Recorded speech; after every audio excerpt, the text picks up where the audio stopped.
mis manos tiempos mejores, un relato personal sobre la política, el poder y el cómo casi todo se va al carajo, firmado por Jorge Selume. ¿Quién es nuestro invitado de hoy? Exdirector de comunicaciones del gobierno del expresidente Sebastián Piñera y también excoordinador de la Franja del Rechazo. Quiero decirlo antes de empezar, un libro de lectura extraordinaria para quienes quieren conocer desde dentro el ejercicio del poder en un thriller político hecho en Chile. Jorge, bienvenido a nuestro programa, ¿cómo estás? Hola Ignacio, gracias por la invitación. Oye, bueno, este libro me ha tenido así, pero prendado en los últimos días. La verdad es una lectura vertiginosa. Destacar tu pluma, además, sobre todo en el backstage del ejercicio del poder, lo que ocurre en el Palacio de la Moneda, lo que ocurre en las oficinas del expresidente Sebastián Piñera, en tiempos convulsionados que van desde la asunción al poder en su segundo periodo hasta lo que ocurre posterior al estallido social de octubre de 2019.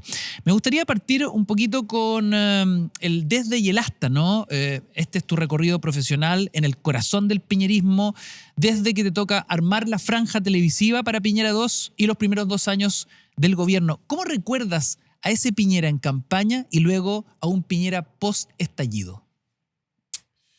A ver, evidentemente son personas distintas en lo que es el hábito diario, en sus conductas más inmediatas. Ahora, el core, el núcleo de la persona, te diría que es inmutable. O sea, una persona muy particular.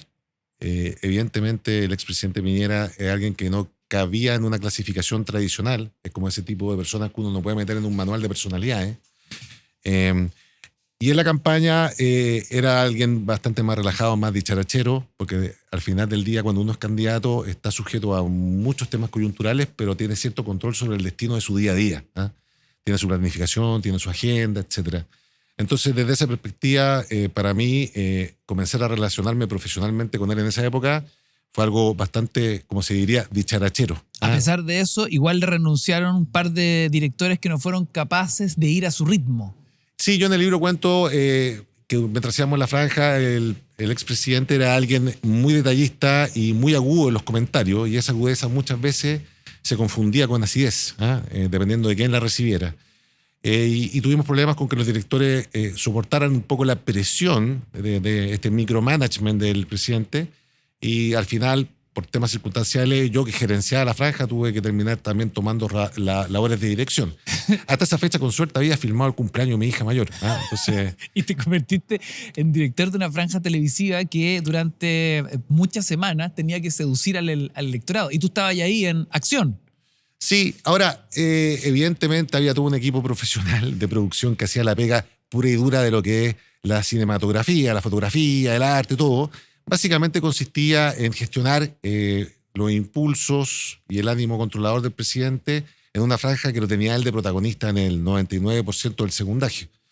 Ahora, habiendo dicho eso, ahí fue cuando construí una relación con el profesional, que para mí fue una muy buena relación, una relación con alguien que tenía un sentido del humor muy peculiar, con el cual por lo menos yo me identificaba por varios momentos. Y luego parte la relación laboral ya dentro de la Moneda, que es otro tipo de dinámica, que voy a la pregunta que tú hacías, donde efectivamente la Moneda, si bien es el ícono del poder, podemos decir que la transformación del poder en el último tiempo también de alguna manera ha afectado a las instituciones, y esa institución que antiguamente se veía como algo muy robusto, muy poderoso, hoy día pareciera que tiene como aires de un tanque a pedales, como que cuesta moverlo y que está un poco desfasado de los tiempos. Y en esa circunstancia, gestionar ese poder, materializarlo, se vuelve muy difícil. Y muchas veces la Moneda queda presa de las circunstancias, por lo cual evidentemente el día a día de mi jefe pasó a ser muy distinto, y la dinámica también era un poco más exigente.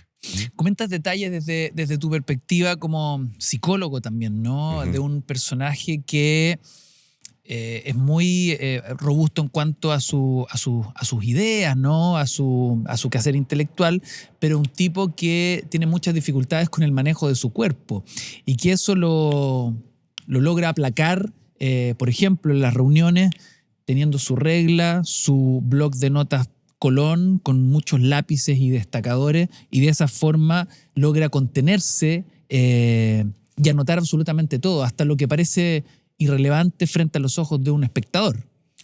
Sí, lo que pasa es que todas las cosas tienen distintas capas, ¿ah? Y la capa más evidente es que efectivamente el presidente tomaba nota de todo y tenía una capacidad notable para memorizar todo lo que él escribía. O sea, en el momento en que él hincaba el lápiz sobre el papel, aparentemente se imprimía la información en su cerebro, ¿ah? Era realmente notable y por eso muchas veces en las reuniones bilaterales él tenía la información al día y más fresca que los mismos ministros sectoriales. Ahora, junto con eso, todo tiene ganancias secundarias, ¿ah? Y sobre todo alguien con su grado de habilidad, al momento de hacer ese ejercicio también de alguna manera controlaba un poco más su ansiedad y se mantenía muy mecanizado, tomando nota, y eso de alguna manera yo creo que habla de una capacidad de sublimación medianamente sofisticada, yo creo, ¿ah? O sea, yo lo subrayo como algo que me parece un buen recurso. Claro, ¿Ah? controlando sus célebres tics, digamos. Sí, pero es una caricatura. Yo te diría que eso no es tan así como la gente cree en la internet. ¿Ah? Oye, bueno, me gustaría saber cómo ha recibido el piñerismo este libro, si has tenido antecedentes de que lo ha leído su familia por el nivel de backstage que hay acá, ¿no? De lo que poco se sabe respecto del ejercicio del poder en la interna. Sí. Bueno, he recibido mucho feedback de distintos tipos de personas. Generalmente el feedback que uno recibe es el positivo. ¿Ah? Acá en Chile la gente cuando te llama para felicitarte y la gente que no le gusta el libro generalmente no te llama. ¿Ah? Partamos por esa como esa línea base. ¿Ya? Ahora, habiendo dicho eso, es un libro que evidentemente está pensado para fuera del piñerismo. O sea, yo realmente el libro, cuando yo pienso en el mundo del piñerismo, creo que hay un libro que ya responde muy bien a eso y creo que está bien logrado, que es el de Gonzalo Blumel.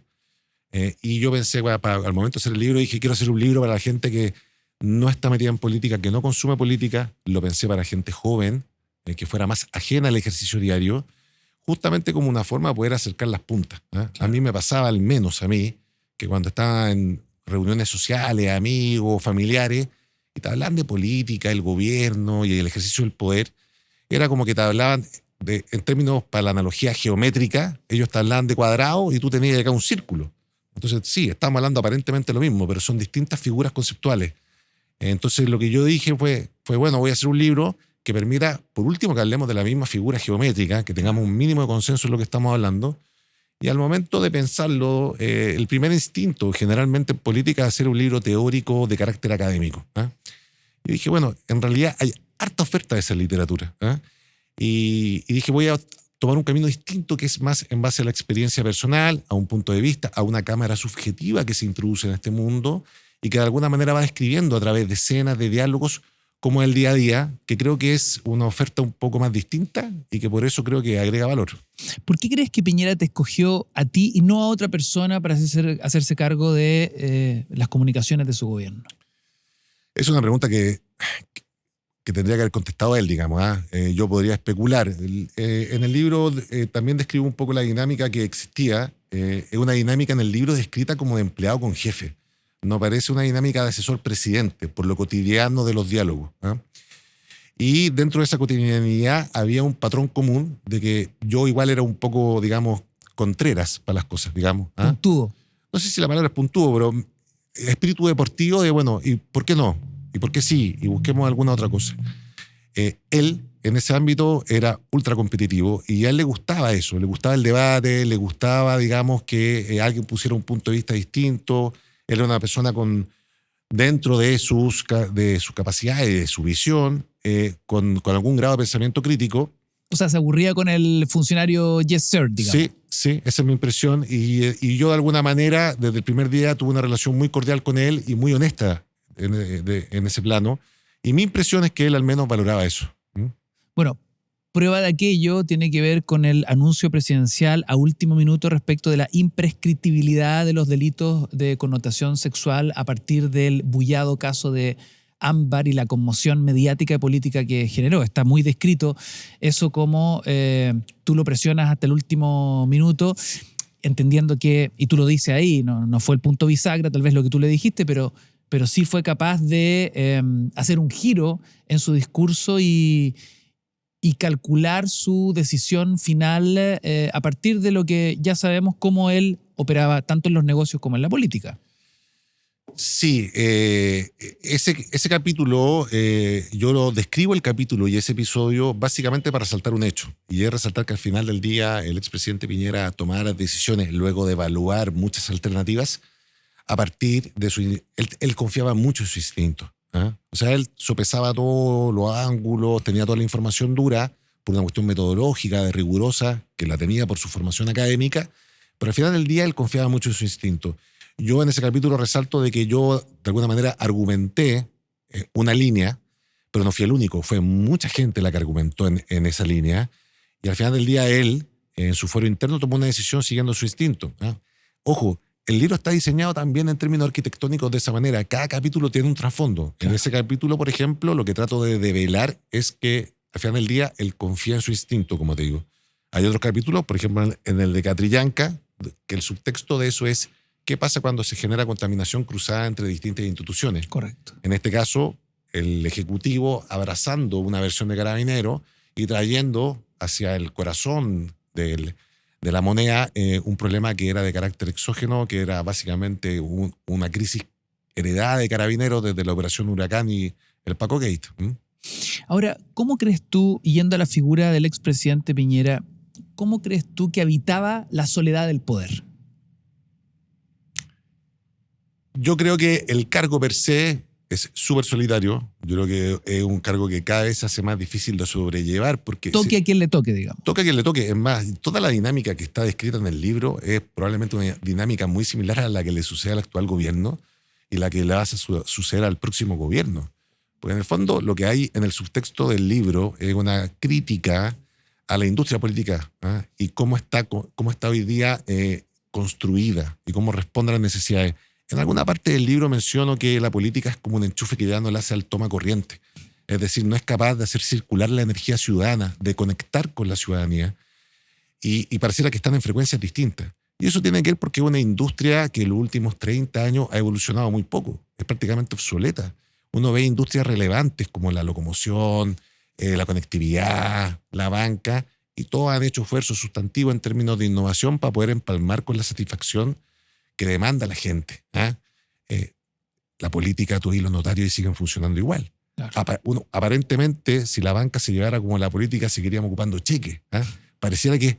Y la gente se pregunta cuando ve eso, oye, no hay ningún impedimento técnico. Quiere decir que este es un problema de voluntad, digamos, o de incentivo de los incumbentes. Bueno, eso pasa en muchos ámbitos de lo que es el Ejecutivo y el Poder Administrativo, por temas engorrosos los cuales no vale la pena entrar acá. Entonces eso hace que sea muy difícil vehiculizar y ejercer la gobernabilidad. Y eso le está pasando a todos. Entonces, habiendo dicho eso, para un presidente en un régimen presidencialista, en ese contexto de desacople entre lo que tú puedes hacer y la demanda, la soledad yo creo que es cada vez más aguda. Y en ese contexto, en mi impresión al menos, es que el presidente Piñera lo sobrellevó muy bien en un momento muy complejo, donde yo creo que muy poca gente podría haber aguantado lo que él aguantó. O sea, el gobierno tuvo aciertos y tuvo errores, eso nadie lo duda. Y fue un momento muy convulsionado y en muchos casos nuestros errores ayudaron a incentivar el problema. Pero en ese contexto nadie puede dudar que el caballero nunca soltó el timón, para bien o para mal, con acierto, con errores, y que tuvo un carácter, un tesón para aguantar un peso que yo no sé si alguien lo habría haber aguantado. Fue muy duro. Ya vamos a llegar a ese punto crítico que evidentemente es el estallido social, lo que ocurre a partir del 18 de octubre, pero me gustaría detenerme brevemente en este caso que impacta en la línea de flotación, que es el caso Catrillanca en La Moneda, y también al exministro de Interior Andrés Chadwick, ¿no? ¿Cómo te golpea a ti el destape de este caso? ¿Por qué una fuente de la ANI te dice explícitamente que no confíes en Carabineros? Sí, bueno, ese fue, como te dije anteriormente, fue el momento en el cual el gobierno importa una crisis que era de otra institución.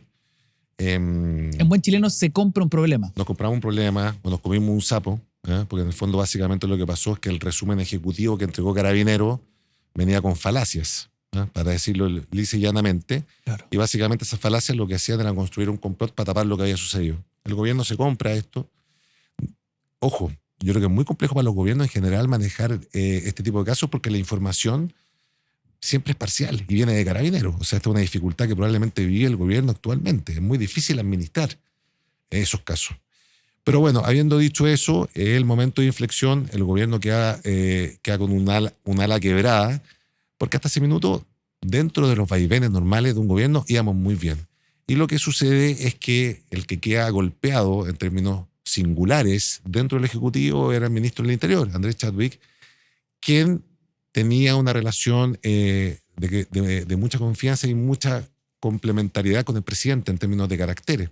El presidente tenía un rasgo más enérgico, más taxativo, Andrés más reflexivo, más pausado, y eso producía cierto equilibrio en la gobernanza interna de los equipos. Entonces, cuando Andrés efectivamente queda muy golpeado, su capital político queda muy reducido, el gobierno también queda desequilibrado en términos de su dirección. Porque ese tándem se quiebra.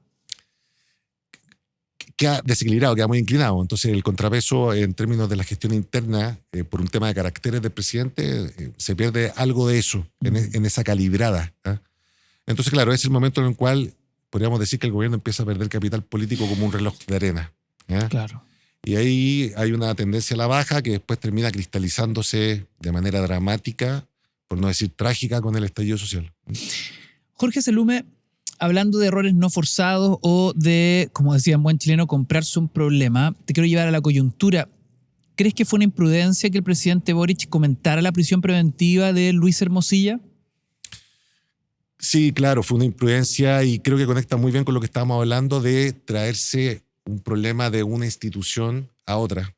En este caso es un problema que se lo compró gratis, porque aparte el curso judicial que está siguiendo el caso, creo a mi modo de ver, era bastante cómodo para el gobierno, digamos, hasta el minuto, porque en verdad nadie sabe todo lo que va a salir acá. Faltan decenas de miles de páginas del expediente respecto al celular de Luis Hermosilla para entender todo este tejido. Pero hasta el minuto uno podría decir que el gobierno está descansando un poco con la situación y lo que hace es importar un problema ajeno con una declaración que es imprudente y básicamente es imprudente porque es un caso que está en curso, la justicia no se ha pronunciado y todos sabemos que la distribución de poderes es clave para la gobernabilidad, para la democracia. Ahora, como sea, el tono se ha endurecido, ya tenemos las declaraciones del ministro de Justicia y también es interesante observar la ofensiva mediática de su defensa. Su hermano Juan Pablo Hermosilla ha tomado una posición muy beligerante. Sí, hasta el minuto lo que yo he visto, porque llevamos 24 horas de este último giro que ha tenido el caso y de la actitud o la estrategia que ha adoptado Juan Pablo Hermosilla, más allá de si yo estoy de acuerdo con Juan Pablo Hermosilla o más allá de lo que yo vaya a pensar del caso, que es poco y nada, porque tengo información muy parcial, en términos comunicacionales, el tipo hizo el giro, cambió el encuadre de la conversación, el foco no está puesto en los elementos jurídicos del caso, sino que está puesto en los elementos comunicacionales del caso, y desde esa perspectiva lo que él hizo fue un acierto. Y creo que se entiende, porque en alguna medida lo que él está diciendo es, por la vía judicial, es poco y nada lo que puedo hacer, tengo un margen de maniobra muy estrecho y el caso ya viró hacia un ámbito comunicacional donde está muy dañado, entonces él se fue a jugar esa cancha y como se podría decir también en buen chileno, hizo un 2-1, la tuya y dos más. Claro. Entonces, desde esa perspectiva, ¿cambió el clima? Sí. ¿Cambió el encuadre? Sí. Chapó.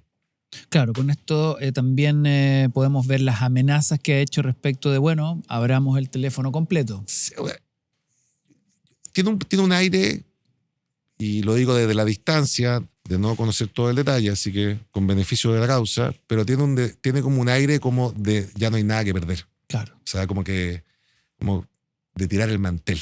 Entonces sí, suena un poco beligerante, suena como si querí incendiar la pradera, pero pareciera que como dicen los gringos, el downside de ellos ya es muy estrecho y todo lo que les queda bajo esa estrategia es puro upside. Entonces, bueno, esto nos dice en desarrollo y hay que ver cómo termina. Estos casos tienen muchos giros, así que yo creo que después con el paso del tiempo se va a poder evaluar si que efectivamente lo que hizo fue beneficioso o no. Vamos a volver al libro, vamos a volver a estos tiempos mejores. Dicen que la política es sin llorar. Por eso sorprende el capítulo dedicado a Cecilia Pérez. Evidencias aquí tus diferencias, relatas cómo ella está detrás de una operación en tu contra para sacarte de la SECOM. ¿Por qué crees tú que se generó este conflicto entre ustedes y cómo fue la posición del presidente Piñera para poder limar diferencias entre entre tú y Cecilia Pérez? No, voy a partir de atrás para adelante. Al presidente Piñera lo último que le gustaba eran los conflictos entre los equipos. ¿Ya? Eso lo disgustaba profundamente. Y en ese caso él fue clave, digamos, para destrabar momentáneamente esa situación. Ahora, como te dije anteriormente, cada capítulo tiene una razón de ser en términos como de arquitectura. Y ese capítulo tiene una razón de ser, más allá de la anécdota, que es que cuando los gobiernos pierden capital político, se empiezan a generar divisiones dentro de los equipos. Esto pasa en todos los gobiernos. Y comienza lo que se conoce popularmente como el fuego amigo. Claro. ¿Ya? En esas circunstancias yo fui testigo de muchas de esas situaciones. ¿Ya? Y me pareció que lo justo era poner la mía enfrente, que es una que me incomoda. Es un caso que para mí no es cómodo contarlo. Pero dije, bueno, si voy a abordar esta temática desde una perspectiva más humana, bueno, voy a poner mi caso encima. Claro, voy a poner el ejemplo que mejor conozco. Claro. Y también porque para el narrador, desde el punto de vista de la voz que está detrás de la historia, es un punto de quiebre porque de alguna manera es cuando el narrador, es decir, yo, digo, ¿sabéis qué? Yo no estoy para este deporte al cual llaman real politics. ¿Ya? Porque en estricto rigor, lo que sucede ahí es bastante cotidiano. Y el que está fuera del lugar soy yo, en el fondo. O sea, lo natural sería que uno estuviera disponible a jugar el partido y hacer el gallito. Claro. Entonces, yo no hago un juicio de valor, digamos, de lo que me tocó o de lo que me hicieron o me trataron de hacer. No, para nada. Yo creo que eso es como parte del día a día de la política. Es el minuto donde el narrador dice, yo estoy fuera de lugar. En verdad, toma nota de conciencia de que empieza a preparar su salida. Psicológicamente empieza a masticar y preparar su salida. ¿Cómo era la relación de Cecilia Pérez con el expresidente Piñera? Una buena relación. Sí, una buena relación. Venían trabajando desde hace mucho tiempo. Ambos dos vienen del mundo RN, o sea, tienen una casa común en términos de partido. Y siempre noté entre ellos una buena relación, una relación de confianza y respeto. ¿Qué veía él en su figura política? Yo creo que, bueno, por un lado, y esto es un dato objetivo, no es algo que el presidente yo le haya escuchado, pero eso es una interpretación mía. Yo creo que ella le daba variedad al gabinete. Un gobierno de derecha generalmente sucede un fenómeno que yo creo que es un fenómeno muy dañino, que es que todos vienen de los mismos colegios, fueron a las mismas carreras, Claro. las mismas universidades. La historia de Cecilia era una historia más distinta, más dotada de meritocracia. Ella no viene de un colegio privado tradicional, no fue a la carrera en la Universidad Católica, para poner un ejemplo. No quiero que se entienda como una caricatura, es simplemente un ejemplo. Entonces, desde esa perspectiva, ella aportaba una variedad al abanico del gabinete. Eso es como lo primero en términos de conformación, yo creo, a mi juicio. Y luego ella tenía un muy buen trato con la prensa, ella tenía una habilidad, que yo se la reconozco en el libro y la subrayo, que ella tenía una gran capacidad para improvisar. Entonces, cuando tú eres vocero de gobierno y te toca lidiar con todo tipo de situaciones que no estaban en ninguna planificación, porque te despertáis en la mañana y tenéis 3 incendios nuevos que sucedieron mientras dormíais. Bueno, eso requiere una habilidad, una cintura, una muñeca para poder navegar esos mares, y eso quiere decir una alta capacidad de improvisar, de no perder la calma, y yo creo que ella era muy hábil en eso. Así que me parece que en el rol que cumplía era altamente útil para el presidente. ¿Misma habilidad que tiene hoy Camila Vallejo, por ejemplo? Sí, yo creo que Camila Vallejo tiene esa habilidad, pero tiene una habilidad extra, A ver. a mi modo de ver. Que ella realmente es capaz de contener las emociones. O sea, su rictus es muy difícil leerla. Entonces, es muy difícil que la subjetividad de ella quede atravesada en la situación. Y eso pareciera que todos los temas pasan por ella, pero ningún tema pareciera tocarla o rasmillarla. Entonces, esa es una habilidad, yo creo, notable de ella, que efectivamente puede navegar los mares, puede improvisar, pero los temas le pasan. No pareciera ninguna de las crisis que yo te nombraba al gobierno, si la gente las relaciona, las vincula a ella, no. Y eso es sumamente complejo de conseguir cuando uno tiene que poner la cara y dar la versión del gobierno respecto a casos que muchas veces no son favorables. Ya, y eso lo ves como una enorme plusvalía, entonces. Gigante. ¿No la tenía Cecilia Pérez haciendo esa comparativa? No, yo creo que Cecilia tenía la capacidad de improvisar, pero, digamos, no tenía la frialdad que tenía Camila Vallejo, y difícilmente otros voceros la han tenido.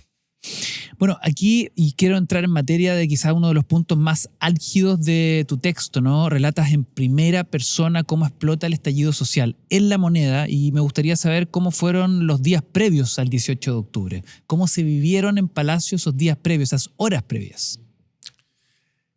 Pasa algo bastante llamativo con el 18 de octubre. Me di cuenta cuando envié el libro a la editorial y empezamos como a revisar fechas.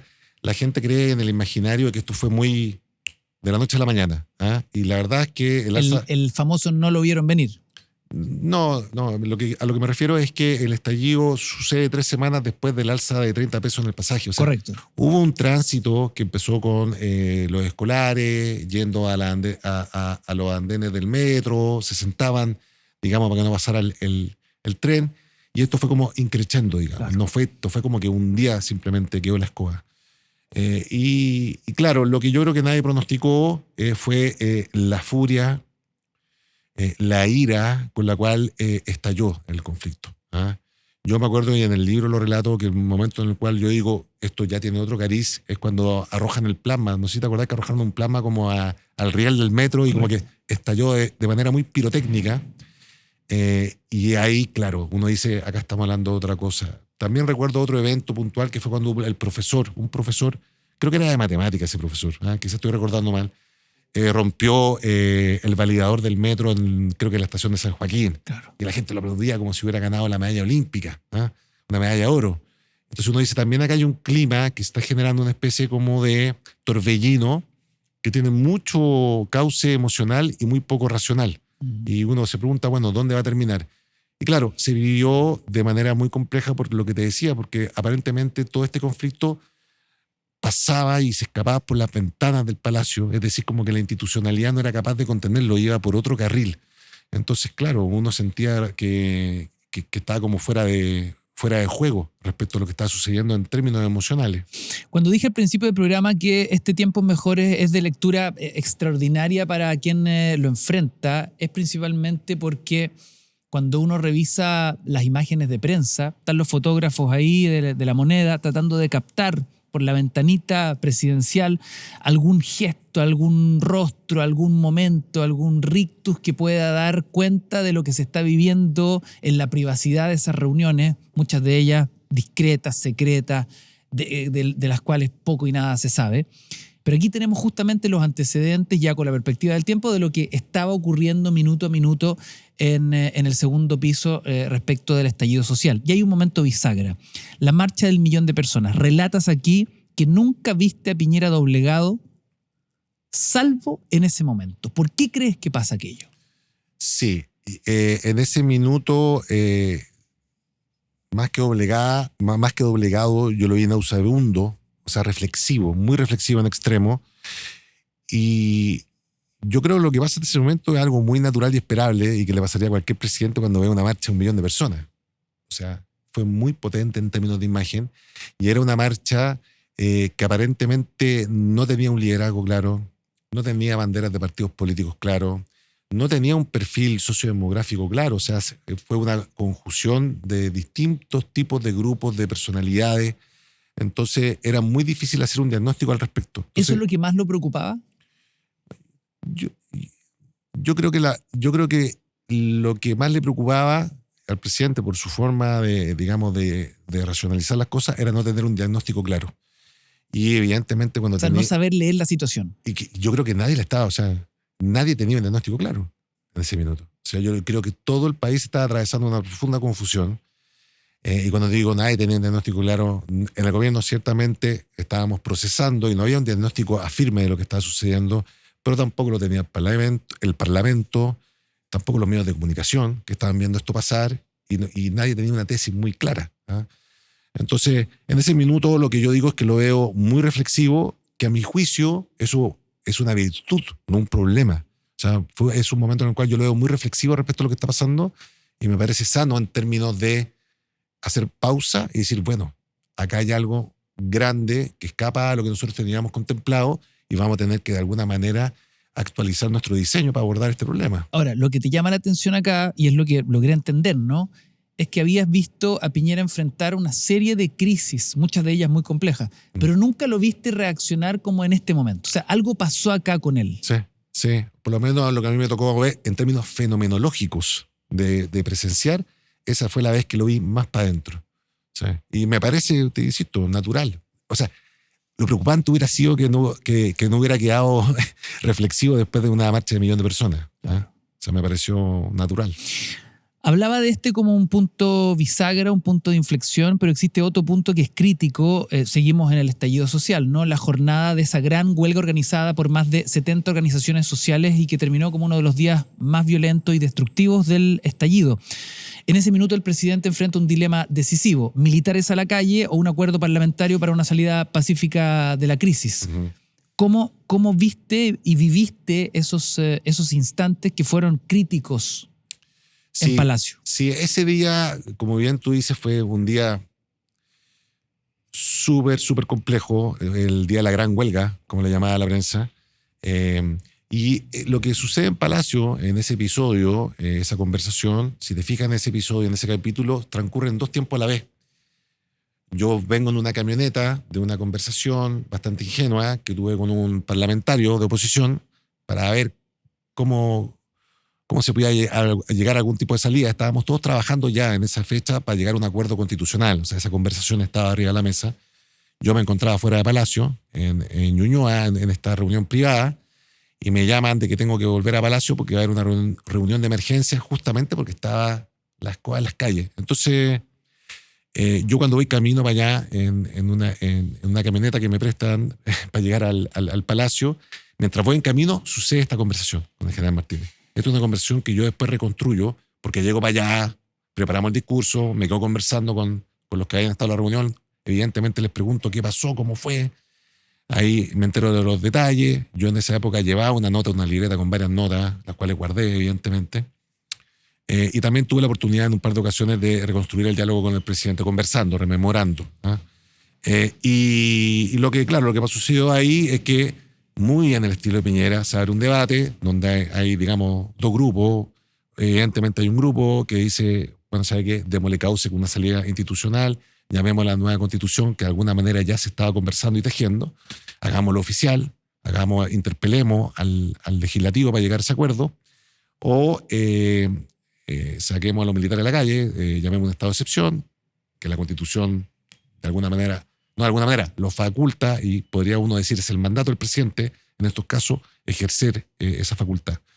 Y evidentemente habían opiniones divididas, el presidente escucha ambas alternativas y, muy en su estilo, siguiendo la línea de lo que hablamos anteriormente, de confiar en su instinto, él toma una decisión final que es llamar al acuerdo. Entre medio tiene una conversación con el general Martínez, que yo la describo, donde también los militares no estaban no estaba en su ánimo de salir, digamos. Entonces, al final, el general Martínez le dice: presidente, la decisión es suya. Después de darle una serie de peros, le dice: la decisión es suya, y el presidente se queda evaluando y finalmente convoca el acuerdo, lo cual, a mi modo de ver, fue la decisión correcta. Muy poderoso ese diálogo, porque además en esa serie de argumentos le dice: no queremos que se repita la historia del 73. Sí, él le dice una frase que el presidente, tuve la oportunidad que el presidente me la comentara, y que el presidente también la comentó más de una vez. Es muy poderoso ese argumento. Sí, pero una frase pública que héroes por un día, presos para toda la vida. Esa es la frase que le dice el general Martínez, como para resumir un poco la argumentación. Entonces, bueno, si bien no son casos comparables, pues en este caso era un mandato constitucional y está dentro de la legalidad. Sin duda deja entrever el ánimo que había dentro de las filas ante la opción de tener que salir a la calle. No es algo deseable. El presidente escucha, creo que sabiamente, y finalmente toma la decisión correcta a la luz de lo hecho. La política desde esta perspectiva es muy ingrata, y es fácil opinar con el diario del día lunes, porque claro, en mi opinión al menos, si es que se hubiera aprobado la constitución que se plebiscitó en el año 2022, quizá alguna gente estaría diciendo que el presidente se había equivocado. Entonces todas estas cuestiones están muy conectadas, y las interpretaciones siempre son a posteriori, y eso facilita un poco el análisis. Pero la verdad que en ese minuto, sin saber cómo iba a terminar el proceso, sin duda fue un momento muy complejo, muy intenso, donde, y esto es lo complejo en política, donde el presidente tuvo que tomar una decisión relevante con información parcial y en un escaso espacio de tiempo. Debo confesarte que mientras revisamos algunas imágenes de aquellos días, yo sé que Jorge ha sido capaz de desarrollar los capítulos, como bien dices, con una arquitectura, y esa arquitectura tiene una razón de ser, ¿no? O sea, hay un trasfondo y que está teñido, bañado de anécdotas. Hay una que es realmente notable y es el momento en que tú vas en este vehículo prestado por un parlamentario socialista, lo que ya era muy curioso siendo un funcionario del gobierno de Piñera. Todo esto por un poco la fiebre y la locura que se estaba viviendo en las calles. No había Uber, no tenías cómo llegar a la Moneda, en la urgencia te vas en ese auto y te encuentras con un grupo de manifestantes que te obligan a someterte al si baila pasa. Todo esto lo tiene que hacer un funcionario de gobierno que va a la Moneda a encontrarse con el presidente. El presidente en ese minuto cuestionado y arrinconado por toda esta gran explosión social. Y tú tuviste que bailar, y no solo eso, sino que en una gran performance haces una especie como de grito de guerra en contra de tu propio jefe. Lanzas una chaqueta de masa loguera ahí incendiada de una barricada. Sí. Es un momento muy cinematográfico eso. ¿Eso ocurrió tal cual? Sí, tal cual. Es una situación muy extrema y yo creo que mi actuación también fue muy extrema. Es delirante. Claro, o sea, pero porque son esas situaciones donde te hayáis arrinconado y te dejáis llevar, digamos, por el instinto de supervivencia. Y evidentemente yo estaba preocupado, uno, de salir yo entero, sin ningún rajuño, y dos, que al auto no le pasara nada. Entonces, hice lo que consideré en ese minuto, no sé si la palabra es considerar, porque yo creo que no hay un raciocinio tan lógico, hice simplemente lo que el instinto me mandató a hacer. Y bueno, sí, evidentemente renegué de mi jefe para poder pasar. No soy el primero que reniega del jefe. Esto viene desde los tiempos bíblicos, así que no me siento tan culpable, pero sí, así fue. Yo creo que empecé con ese capítulo porque creo que ese capítulo reflejaba dos cosas. Uno, la atmósfera que se vivía en la ciudad y que era una buena puerta de entrada para el lector, de alguna manera conectar emocionalmente, pero también permitía de alguna manera transmitir el ánimo quijotesco en el que estábamos todo el mundo, yo creo, dentro de su ámbito, estaba tratando de hacer algo para poder encontrarle un cauce a la situación. Y cuando digo todo el mundo, la gente del gobierno, yo haciendo una gestión ingenua con un parlamentario, pero también gente de los medios de comunicación, parlamentarios, o sea, cada uno desde su lugar estaba tratando de alguna manera de encontrarle un cauce a esto que parecía un torbellino y que no sabíamos dónde iba a terminar. Entonces me pareció que era una buena puerta de entrada al libro, y también porque creo que también refleja el ethos del narrador, que es muy errático. O sea, en el libro yo en verdad parto contando eso y me autodenuncio de alguna manera, y de ahí en adelante voy subrayando muchos de los errores que cometo. Desde esa perspectiva quise, como quien dijera, hacer una especie de harakiri y exponerme. Alguna gente considera que más de la cuenta, pero yo creo que la honestidad nunca está de más. Y lo que quise también fue, de esa manera, presentar al narrador ante el lector como, bueno, acá, digamos, vamos a hablar harto de los errores y de los traspiés, porque de alguna manera en esa periferia de la institucionalidad hay una cuota siempre absurda en torno al poder. No, y bueno, y como dicen la buena literatura, si no duele, no vale. Si no duele el relato y lo evidencia el lector, la verdad, no está tan bueno el libro. Oye, Jorge, a ver, yendo un poco a la figura del presidente Piñera, ¿cómo crees tú que él masticó el estallido social, el control del orden público? ¿Cómo fue el diálogo del presidente Piñera con el ejército a propósito de esa recordada frase, estamos en guerra? Sí, bueno, sin duda esa fue una frase desafortunada. Independiente si uno dijera tiene razón o no tiene razón. Yo creo que ese no es el tema de fondo con la frase. Lo desafortunado de la frase es que era una frase muy abstracta. Entonces, cada persona la interpretó desde su orilla. Entonces, para algunas personas eso significaba que estaba en guerra o contra un grupo de ciudadanos o contra un grupo de extranjeros. Entonces, quedaba sujeta a muchas interpretaciones. Son de esas frases que en política uno trata de dejarlas bien encuadradas para que no sean distorsionadas, digamos. ¿Eso fue un exabrupto del presidente? Te lo pregunto, porque desde tu rol comunicacional, ¿cómo es posible que él diga se lance con una frase tan contundente y tan impactante, además? Sí, yo te diría que regla general es que los presidentes se salen del libreto, como se llama, y y de forma espontánea. Y Piñera sabía de eso, digamos, de salirse del libreto. Y acabamos de hablar también del caso de Gabriel Boric y lo que dijo y que llevó el problema de Hermosilla directo a la moneda. Yo entiendo que la declaración del presidente Boric no estaba en el libreto tampoco y fue de motus propio, entre comillas, una improvisación. Claro. Entonces yo te diría que es parte del cargo. Todos los presidentes, y eso es natural y no está ni bien ni mal que suceda. Es parte del ejercicio. Entonces, claro, fue una frase que para ese minuto no ayudó. Y que al otro día el general Iturriaga la redujo bastante con su declaración. Cuando él dice que no está en guerra con nadie. Claro, de alguna manera es verdad que si bien puede ser que para el presidente no haya sido una buena frase, lo que termina sucediendo es que una anécdota y no pasa a mayores, a mi modo de ver. Pero yo te diría que durante ese periodo, a tu pregunta de cómo lo vivía el expresidente, yo te diría que lo más complejo era entender el cómo, el por qué, el origen. Y ese diagnóstico, yo creo que un diagnóstico que todavía no está cerrado. Si uno preguntaba hoy día qué fue el estallido, cómo surgió, qué significaba, qué dejó, son preguntas abiertas. Yo creo que no hay una respuesta clara para eso.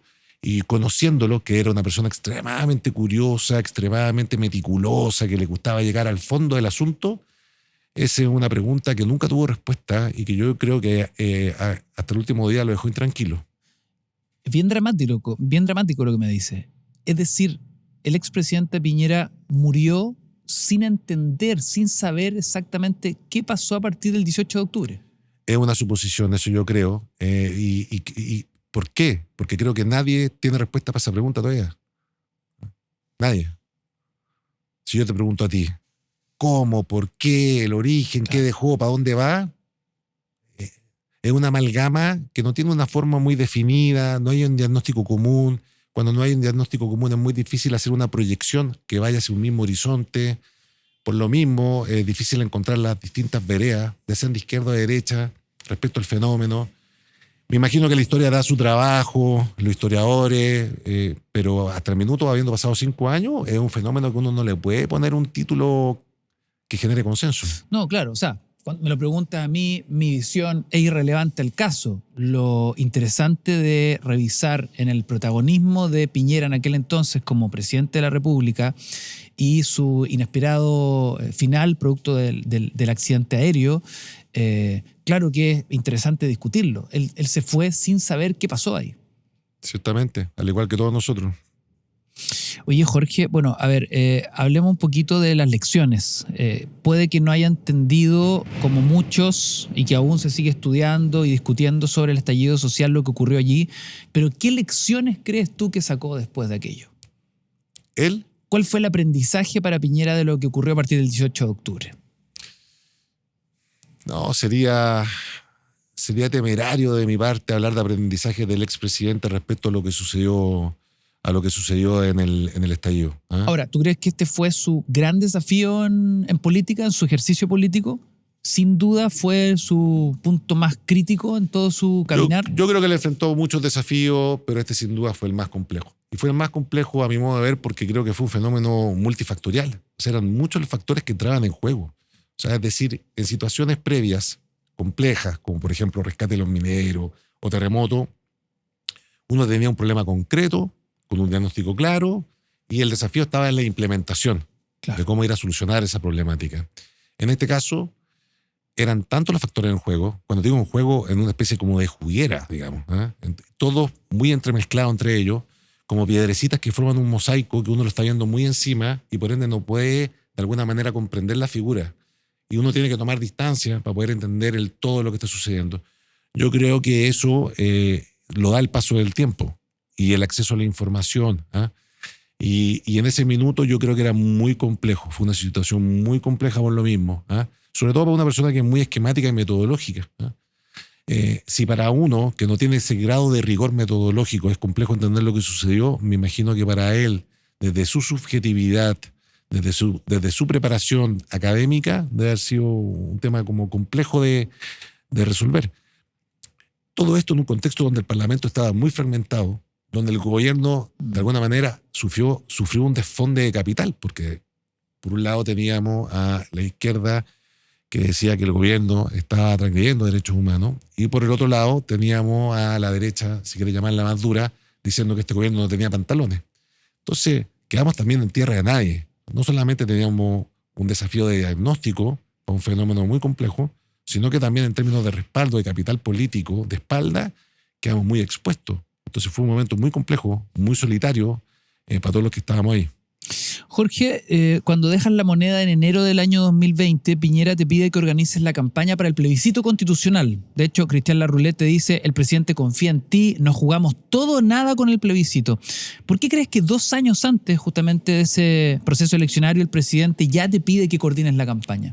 Sí, la palabra exacta, más que hacerse cargo en ese minuto, me dice ayude desde la sociedad civil, porque esto va a ser relevante. El caballero tenía bastante claro de que el resultado del plebiscito y una buena nueva constitución de alguna manera iba a condicionar la evaluación de su gobierno, era evidente. Entonces, y el presidente Piñera era difícil dejar que te dejara salir. Y en general él amarra mucho sus equipos de confianza y por eso los equipos duran tanto tiempo trabajando con él. Es un jefe que generaba mucha fidelidad. Entonces era evidente que cuando yo me fuera no me iba a ir sin una pega o alguna petición de algún tipo. Y ahí él me pide que ayude, y básicamente de la sociedad civil, porque se vislumbraba que los partidos políticos, la política formal estaba muy devaluada, había muy poca capacidad de gestión, muy poca palanca, estaba todo muy revuelto. Entonces la sociedad civil iba a jugar un rol importante en el plebiscito. Él me pide ayuda a coordinar, a hacer nexo, y efectivamente esa fue una pega que me tomé a pecho. ¿En qué crees tú que radica el éxito de esa campaña? ¿Por qué crees que la ciudadanía se inclinó por la opción rechazo? Esta perspectiva del tiempo yo creo que es interesante revisar ese análisis. Mira, para ser justo, lo primero es que efectivamente el performance de la convención dejó mucho que desear. Más allá de las opiniones que uno pudiera tener respecto al texto en sí mismo, la performance, la forma como llevaron el trabajo y la visibilidad que eso tuvo a ojos de la gente no fue nada positivo. Es más, me acuerdo que uno se juntaba con algunas personas y decía, bueno, para esto nos quedamos con el Congreso. Al lado parecía como un lugar incluso menos respetable en términos del día a día que el Congreso. Eso es por un lado. Y después, respecto al contenido, es verdad que habían cosas que eran muy polémicas y que generaban mucha suspicacia en la gente, básicamente porque la gente lo que esperaba con la nueva Constitución era que se reformaran temas que eran sustantivos para su calidad de vida, le hace educación, pensiones, salud, etcétera, y que en el Congreso estaban totalmente trabadas. O sea, sin ir más lejos, la reforma de pensiones lleva más de 2 décadas en el Congreso. Y la gente se generó la expectativa de que este nuevo vehículo iba a ser un vehículo más eficaz, más rápido para dar causa a esas demandas. Pero en la práctica se encontraron de que el nuevo texto, más que reformar, estaba en muchos casos refundando aspectos que para ellos nunca fueron relevantes. Y ahí están todos los temas más de los sistemas de justicia diferenciados por etnia, o cosas que son medias chabacanas, pero que impactaron mucho en la gente, como el tema del himno patrio, etc. Entonces yo te diría que esas cosas confluyeron en que fuera perdiendo adhesión el texto. Y luego hay algo más que va en el trasfondo, y que yo recuerdo que en la campaña lo resaltamos harto, que es que el texto estaba escrito con una emoción que a nuestro juicio era incorrecta, que estaba escrito con algo de rabia, con algo de revancha.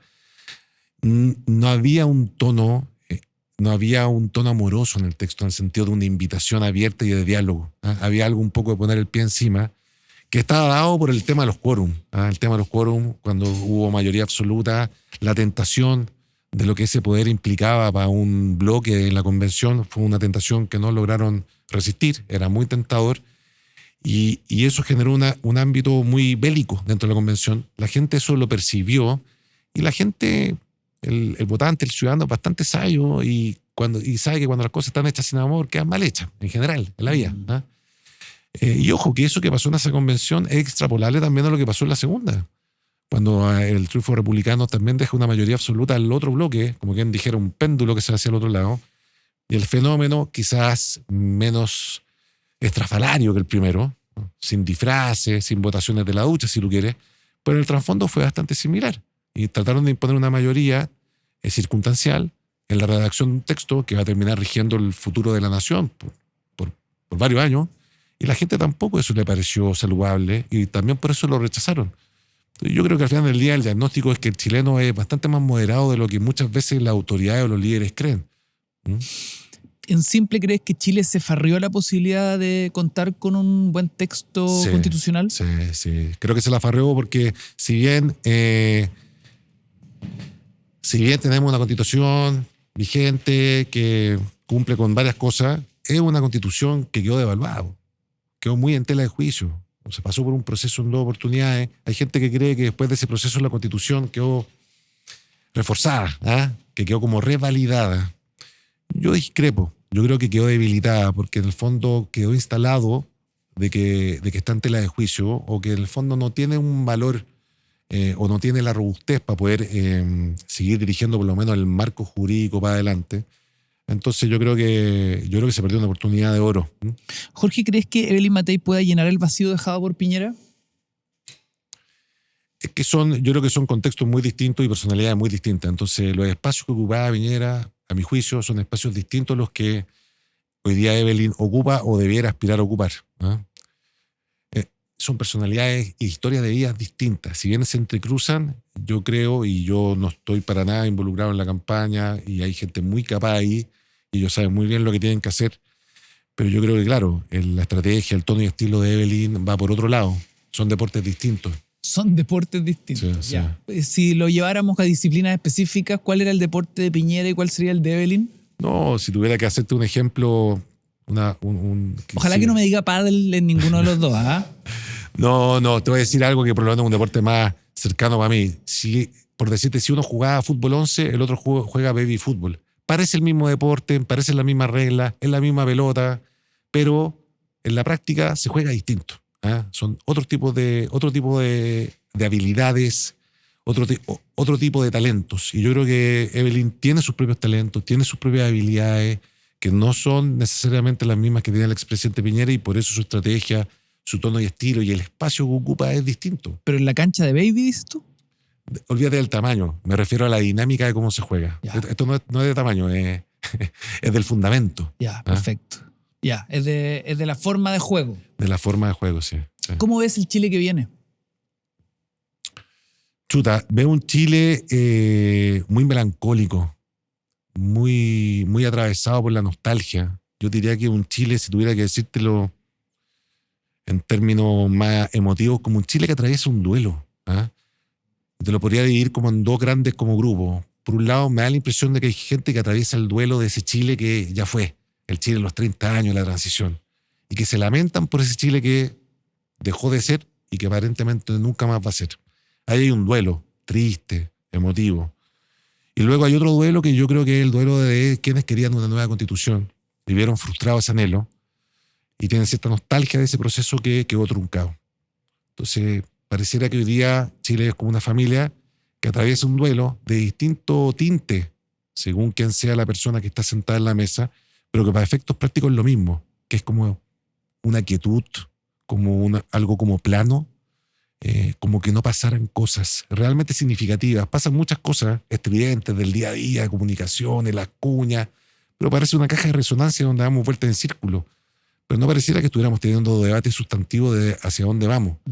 Y creo que eso genera una especie como de tristeza en el ambiente. Y en esa frustración, en ese daño a la salud mental, están todos finalmente.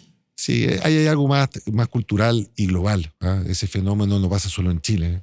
Tiene que ver también con la irrupción de la tecnología y cómo eso ha cambiado la forma en que la gente se relaciona. Pero en términos del ámbito político y de lo que hay en el paladar de la gente, yo siento esa especie como de duelo atravesando la atmósfera.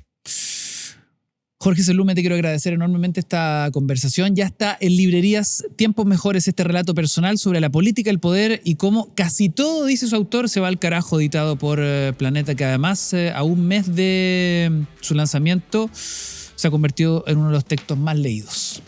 Muchas gracias, Jorge, por la conversación. Gracias a ti. Ustedes pueden revisar nuestros cortes y destacados en cada una de las plataformas y redes de Súbela News y Súbela hasta un próximo estreno.